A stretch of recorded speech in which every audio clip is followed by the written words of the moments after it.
12월 28일 목요일 하나님께서 오늘 우리에게 주시는 말씀은 잠언 30장 1절부터 14절까지의 말씀입니다.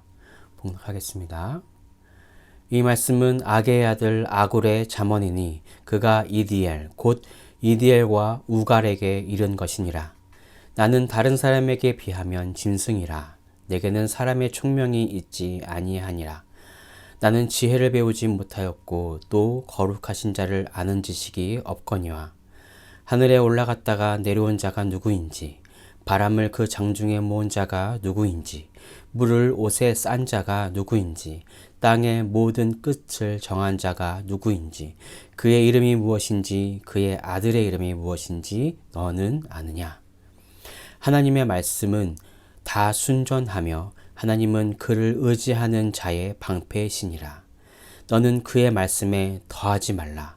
그가 너를 책망하시겠고 너는 거짓말하는 자가 될까 두려우니라. 내가 두 가지 일을 주께 구하였사오니 내가 죽기 전에 내게 거절하지 마옵시옵소서. 곧 헛된 것과 거짓말을 내게서 멀리 하옵시며 나를 가난하게도 마옵시고 부하게도 마옵시고 오직 필요한 양식으로 나를 먹이시옵소서. 혹 내가 배불러서 하나님을 모른다 여호와가 누구냐 할까 하오며 혹 내가 가난하여 도둑질하고 내 하나님의 이름을 욕되게 할까 두려워함이니이다. 너는 종을 그의 상전에서 비방하지 말라. 그가 너를 저주하겠고 너는 죄책을 당할까 두려우니라. 아비를 저주하며 어미를 축복하지 아니하는 무리가 있느니라. 스스로 깨끗한 자로 여기면서도 자기의 더러운 것을 찢지 아니하는 무리가 있느니라. 눈이 심히 높으며 눈꺼풀이 높이 들린 무리가 있느니라. 앞니는 장검 같고 어금니는 군도 같아서 가난한 자를 땅에서 삼키며 궁핍한 자를 사람 중에서 삼키는 무리가 있느니라. 아멘. 자, 오늘 말씀인 잠언 30장과 우리 31장은 잠언 전체의 그 핵심적인 내용을 요약하고 다시 상기시키는 부록이라고 할 수 있습니다. 자, 오늘 말씀 1절부터 살펴보겠습니다. 1절을 보시면 아게의 아들 아굴이 이디엘과 우갈에게 개인적으로 준 잠언이라고 소개하고 있습니다. 우리가 아굴에 대해서는 정확하게 알 수는 없지만 30장을 차분하게 읽다가 보면 하나님에 대한 이해와 인간에 대한 이해에 대해서 얼마나 성숙한 지혜를 가진 자라는 것을 알 수 있겠습니다. 개인을 향한 잠언일지언정 이디엘과 우갈이 아닌 우리도 이 잠언 30장을 계속 묵상해야 하는 이유는 아굴의 뛰어난 식견을 우리도 배우고 깨달아야 하기 때문일 것입니다.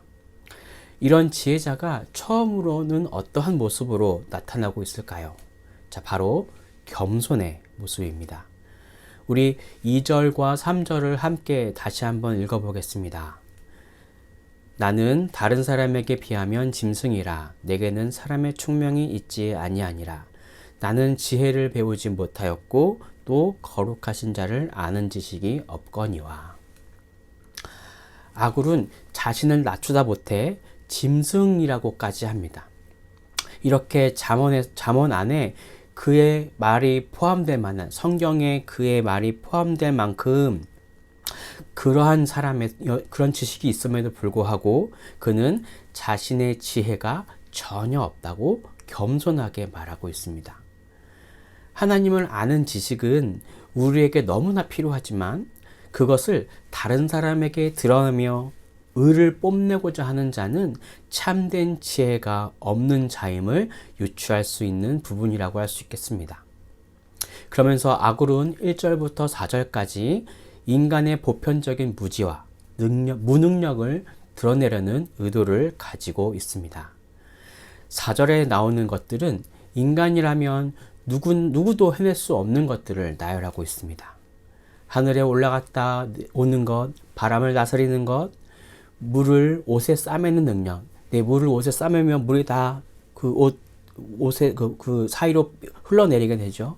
또 땅의 끝을 정하는 것은 우리 인간들이 전혀 할 수 없는 것들입니다. 하지만 인간의 몸을 입고 이 땅에 성육신하신 예수 그리스도는 그 일들을 행하셨지요. 예수님은 하나님의 아들로서 이 땅에 오셨다가 하늘로 승천하셨습니다. 그리고 그 이름은 이 세상에 믿음이 없는 사람들조차 그 이름을 알고 있을 만큼 모든 이들이 알고 있는 이름이지요. 이렇게 아굴은 인간의 무지와 무능력함을 지적합니다. 그러면서 5절은 뭐라고 하고 있습니까? 하나님의 말씀은 다 순전하며 하나님은 그를 의지하는 자의 방패시니라. 아멘. 하나님의 말씀은 그 모든 것이 순전합니다. 그리고 그 말씀을 의지하는 자에게는 그 말씀으로 말미암아 보호를 받게 된다고 선포합니다. 그러한 와중에 6절을 보시면 또 주의를 주고 있죠. 그 순전한 말씀에 다른 것을 더하지 말라고 합니다. 하나님 말씀에 다른 것을 더하게 되면 책망을 받고 더 나아가 거짓말하는 자가 될 것이기 때문이라고 합니다. 우리는 하나님의 말씀인 성경을 묵상하고 또 그것을 내 삶에 적용하기 위해 각자의 삶 속에 나름대로 해석해야 합니다. 하지만 그 적용을 위한 해석에 하나님의 말씀을 넘어서는 내 생각이 침범하지 않도록 우리는 주의해야 합니다. 이제 7절부터 9절까지는 아굴의 기도의 내용이 나옵니다.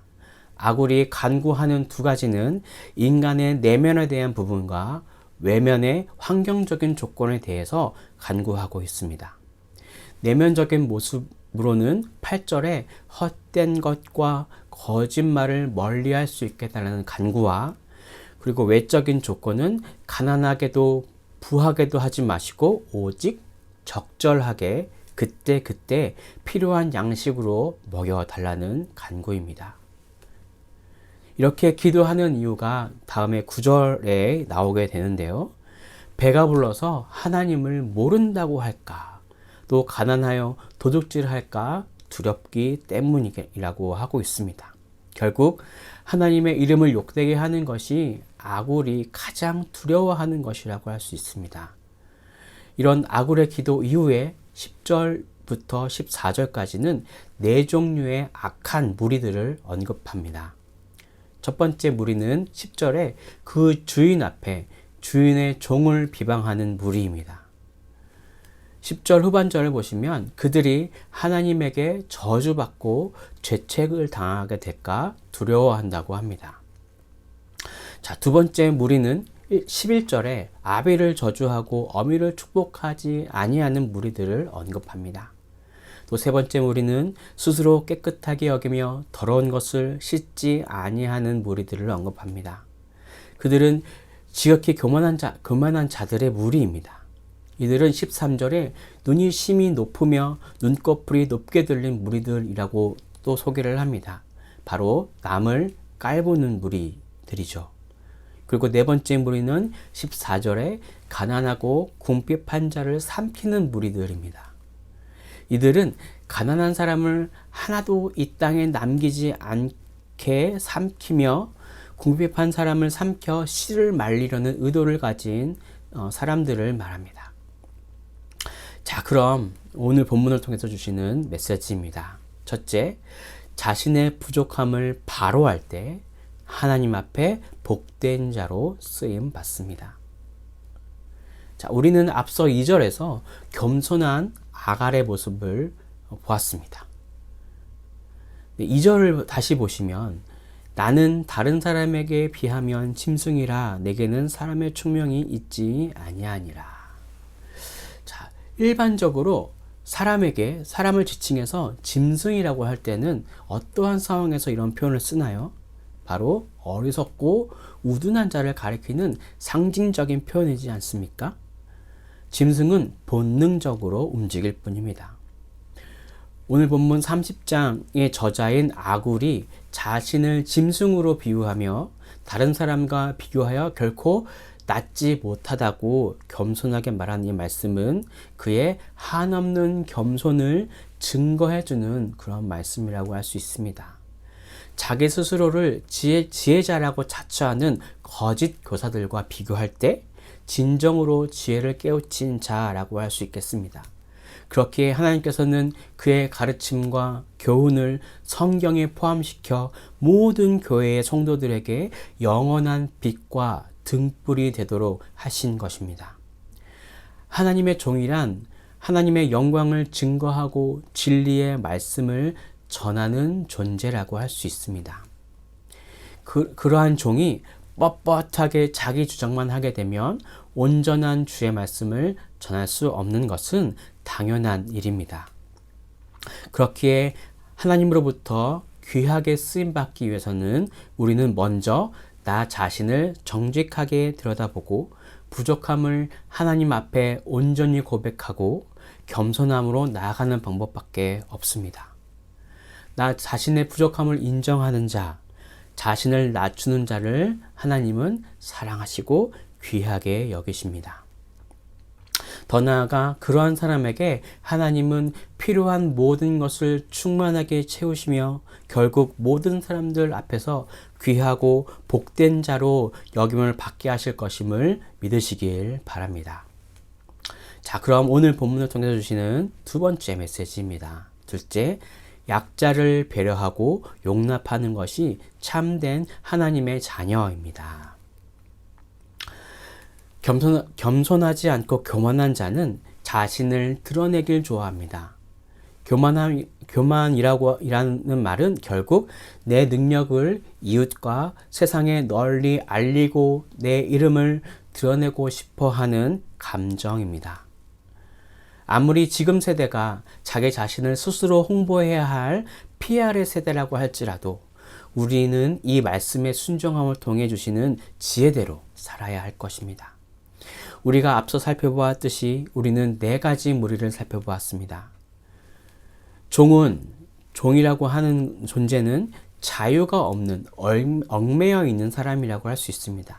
그들이 할 수 있는 것은 많지 않습니다. 종이 자신의 신변을 주장할 수 있는 주인에게 그의 행동을 비방하는 것은 그 종을 더욱더 어려운 상황으로 내몰게 할 뿐입니다. 또한 내가 이 세상에 존재하게 해준 아비와 어미를 저주하고 축복하지 않는 무리와 또 자기의 더러운 것을 씻지 아니하는 무리는 참으로 교만한 자들이라고 할 수 있습니다. 마태복음 7장 3절에서는 이렇게 말하고 있습니다. 어찌하여 형제의 눈 속에 있는 티는 보고 내 눈 속에 있는 들보는 깨달지 못하느냐 라고 예수님께서 말씀하셨죠. 나 스스로도 제대로 하지 못하는데 어찌 다른 사람들을 배려하고 용납할 수 있겠습니까? 우리는 스스로 하나님 앞에 항상 회개함으로 정결해야 하며 마땅히 감사해야 할 존재에게 감사하며 섬겨야 할 것입니다. 다음으로 세상에서 가난한 자와 궁핍한 자를 멸시하고 없애려고 하는 무리들이 나옵니다. 이들은 약자를 제대로 살피지 못하는 존재들입니다. 자신 스스로도 무지한 존재임에도 다른 사람들을 용납하지 않는 그러한 존재입니다. 오늘 말씀은 약자를 배려하고 용납할 것을 알려주기 위한 말씀입니다. 내 의지와 지식으로는 그리고 양육 강식의 세상 속에서는 이러한 것을 이해하기가 참 쉽지 않습니다. 하지만 하나님의 말씀을 순종하기로 결정할 때에 하나님께서 주시는 지혜로 말미암아 어렴풋이라도 그 참된 진리를 깨닫게 될 것입니다. 나 스스로도 너무나 부족한 존재임에도 오늘 이 말씀을 가지고 내 주변에 약하고 궁핍한 자들이 있는지 살펴보시고 그들을 도울 방법을 알려달라고 간구하시는 시간이 되기를 바랍니다. 간구하는 자에게 하나님은 분명 지혜를 주실 것입니다. 기도하겠습니다. 할렐루야, 사랑과 은혜가 충만하신 주님, 오늘도 우리의 연약함을 알게 하시고 우리가 누구를 의지해야 할지 깨닫게 하신 주님 너무나 감사드립니다. 우리가 그 무엇보다 겸손하게 하나님 앞에 나아갈 수 있도록 또 세상을 향해 나아갈 수 있도록 인도해 주시고 그런 겸손함이 결국 나를 사용하신다는 것을 알게 하셨사오니 우리가 먼저 나 스스로를 나의 죄를 나의 연약함을 깨닫고 주님 앞에 회개하는 그런 정결함의 삶을 살 수 있도록 인도해 주십시오. 그래서 내가 행하는 것이 아닌 하나님이 내 삶 속에 개입해 주셔서 많은 사람들을 위로하고 많은 사람들을 격려하고 세울 수 있는 그런 하나님께서 하나님께 쓰임 받는 자로 살아갈 수 있는 우리들이 될 수 있도록 하나님 아버지 인도해 주십시오. 그렇게 우리를 도우실 것을 믿으며 이 모든 것을 살아계신 예수 그리스도의 이름으로 기도드립니다. 아멘.